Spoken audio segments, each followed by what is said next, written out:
Днес ви показвам един много лесен и свеж десерт без печене.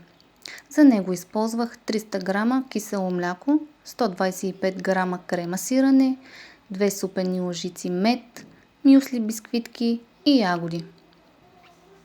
Смесих кисело мляко с крема сирене и меда до гладък крем. След това нарязах ягоди и започнах да редя пластове от бисквитки, крем и ягоди. Оставих десерта да се охлади и да стегне добре в хладилника. Накрая го сервирах по малко по-различен начин, като сладоледени топки. Получи се лек, свеж и много вкусен десерт, идеален за топлите дни. Ако обичате лесни рецепти без печене, непременно го опитайте.